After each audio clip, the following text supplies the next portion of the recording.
Good morning. We are extremely pleased that you are here. It is good to come together for the purpose of co-creating. Do you agree? Yes. You're knowing what you're wanting? Are you enjoying the expansion of your personal desire? That's a good thing. Because if you are enjoying your own desire, that means that your beliefs are somewhere in the vicinity of them. If you want something that you see no way of it ever coming about, those desires don't feel so good, do they? That feeling of doubt or insecurity is unpleasant. And that's what happens when you have contradictory thought going on within you. I want this, but it can never be.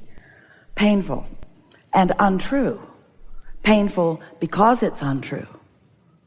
Because you have the ability, because of who you are, and because of your power of focus, and because of the laws of the universe, you have the ability to focus anything that you desire into reality.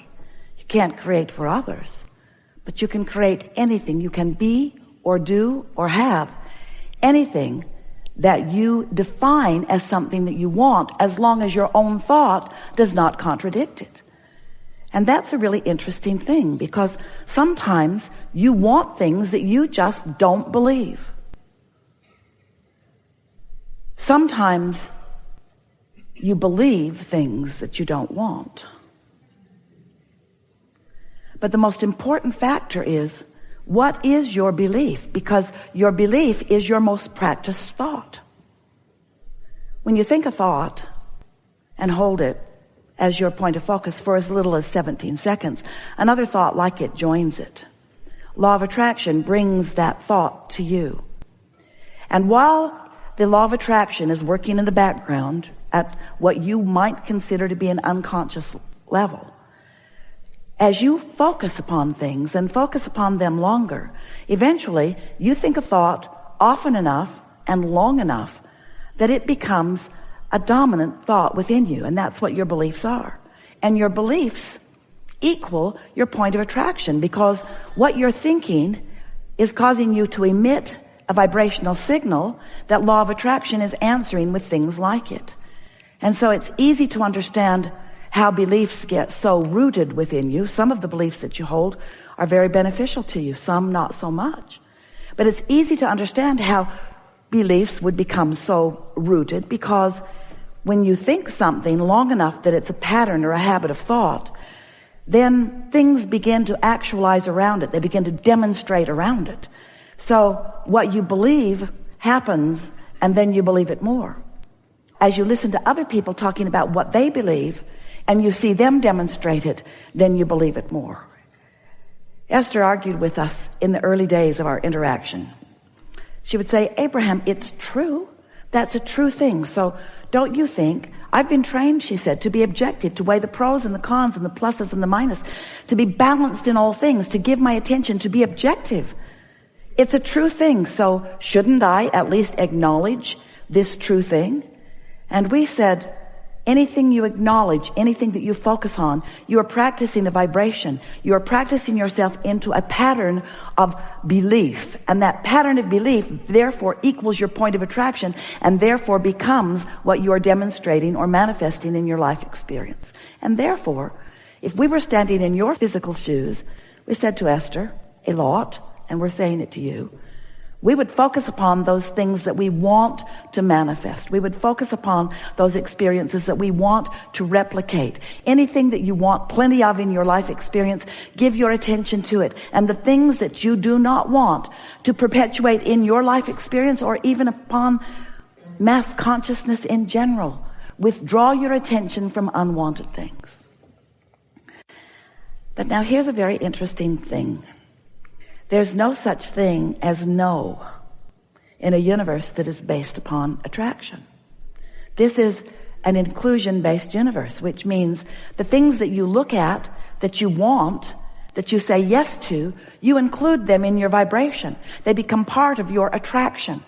But those things that you don't want, that you shout no at, you also include in your vibration, because the universe is not differentiating between the word yes and no. It is only differentiating between your attention to it or your not attention to it. You see what we're getting at?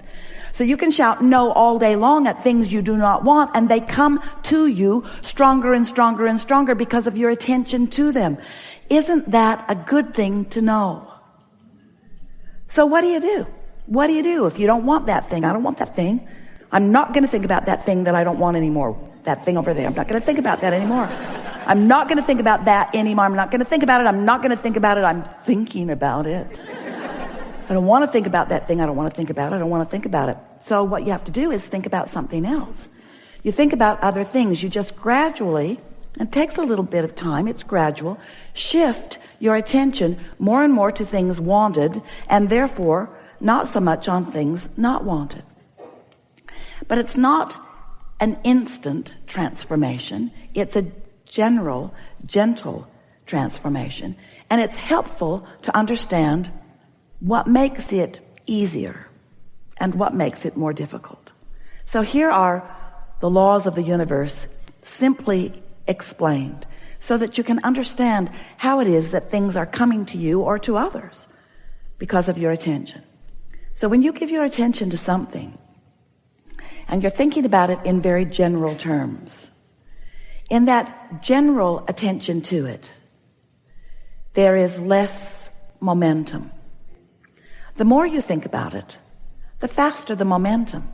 So when you've given your attention to something, your undivided attention to something, and you've given your attention longer and longer, law of attraction just fills in more and more details for you. And the more detailed a subject becomes, then the stronger your point of attraction is. The more general you are, the less.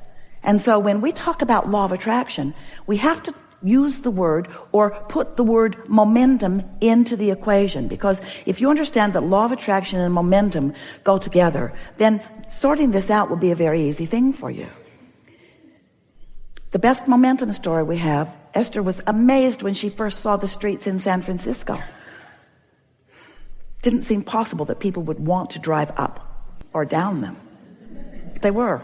There they were. Imagine putting your car at the top of one of those hills, taking it out of gear, taking the parking brake off, and just for fun, just to see if the physics of this universe are still in place, you decide to just bump your car a little bit from behind just to see what might happen. Well, it starts to move, but you come to your senses right away because you've been around here long enough to know about gravity and inertia. So you step right out in front of your car and it bumps up against you and the momentum stops, and it was easy to stop because it was very slight anyway. But you wouldn't want to be at the bottom of that hill stopping that momentum. So law of attraction is the same. The more time or attention that you've given to a subject, the more momentum it has. And you are not going to stop that momentum all at once. But it is important to know that while you sleep, the momentum of your thought does stop. While you are asleep, you are not encouraging the momentum. It gives you a sort of reprieve from unwanted momentum.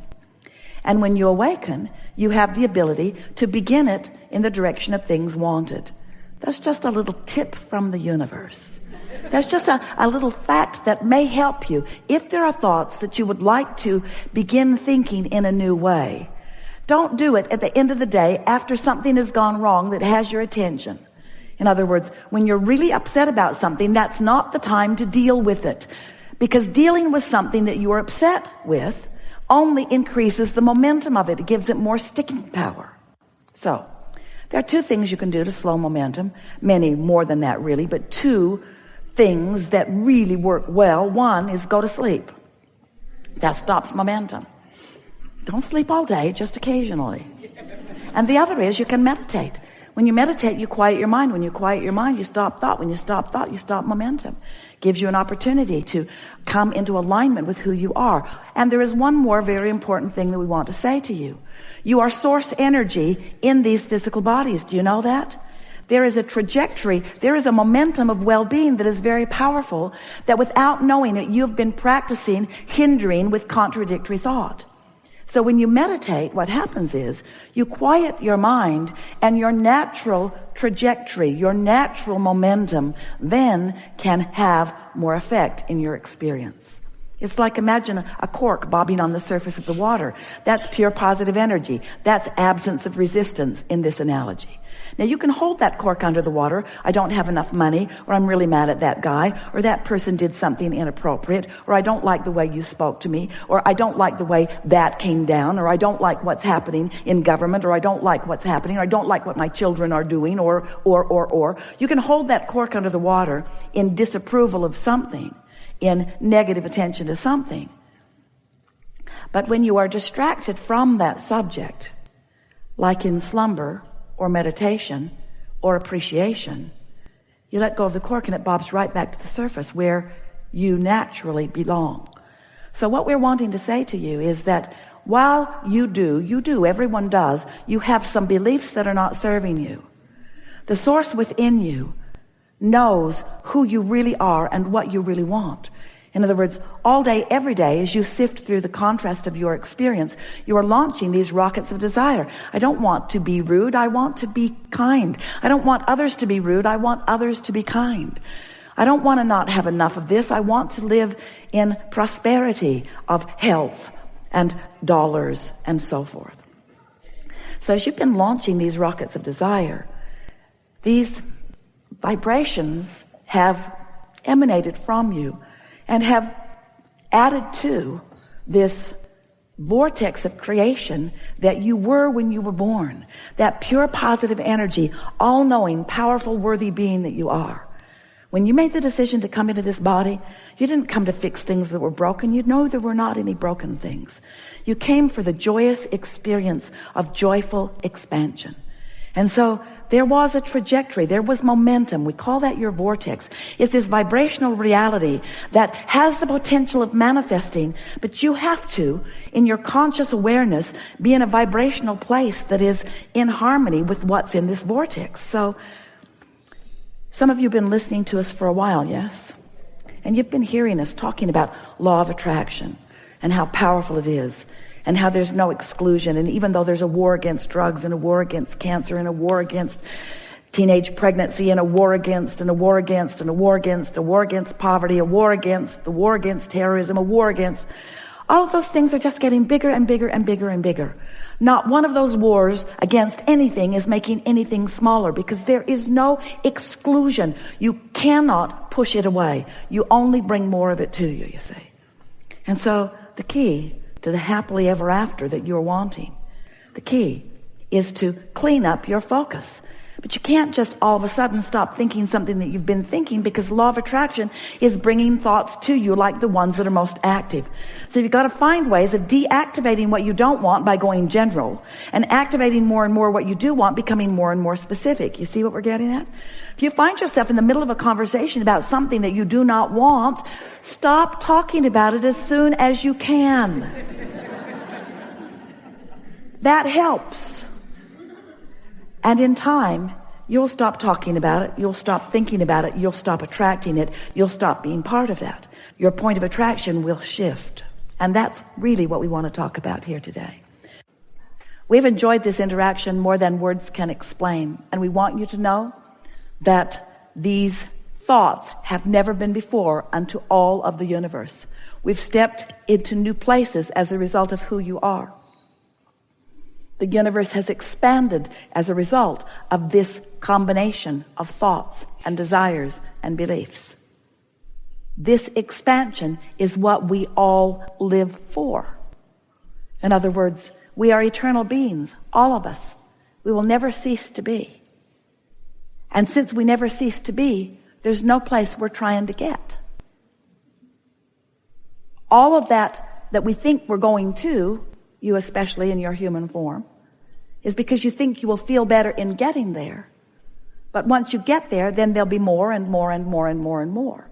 And so what we want you to leave this gathering really feeling, and you're in a place where you can get it easily, is that in all of all that is, there only is and only ever has been and only ever will be right here,